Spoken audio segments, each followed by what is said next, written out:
Avoidance isn't laziness. It's your brain running a prediction and deciding the emotional cost of trying isn't worth the risk. And the reason pushing through doesn't work, even when you genuinely want to do the thing, is because you are not fighting laziness.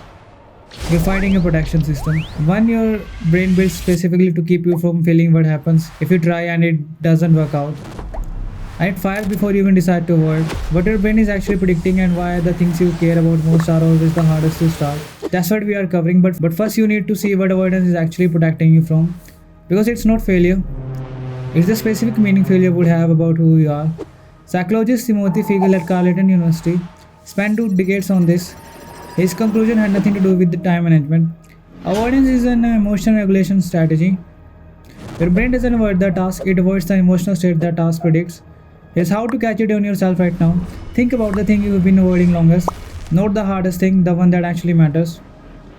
Now ask what does trying and failing at that thing mean about you specifically. That answer, whatever just came up, that's what your brain is protecting you from. Not the task, that feeling. Here's what that prediction is costing you right now.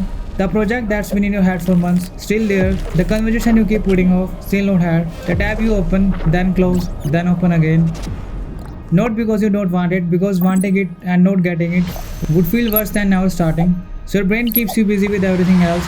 Research, planning, preparation, everything that looks like progress, and produces none. And here's the thing about willpower, it targets the behavior. But the behavior isn't the problem, the prediction is. And until you understand exactly what your brain is predicting, and why it feels more real than it actually is, the loop just keeps running. What's the thing you've been avoiding the longest? One word in the comments, just the topic.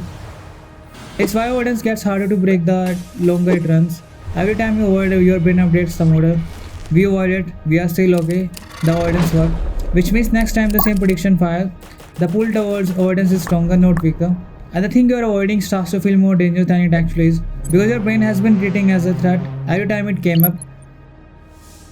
Threat that get avoided without consequence feel more threatening over time, not less. Here's the thing about avoidance that makes it so hard to see from inside.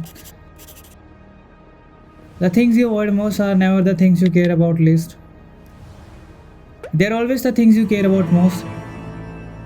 Because your brain only builds that level of protection around outcomes that actually matter.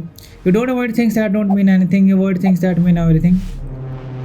And the more it means, the more catastrophic failure feels, and the harder your brain works to make sure you never find out. In 60 seconds, the specific reasons shame makes avoidance worse, and the one shift that actually interrupts the prediction. Here's the complete answer to why it's a protection system, not a character flaw. Research Neff at the University of Texas found something specific about self-judgment and avoidance.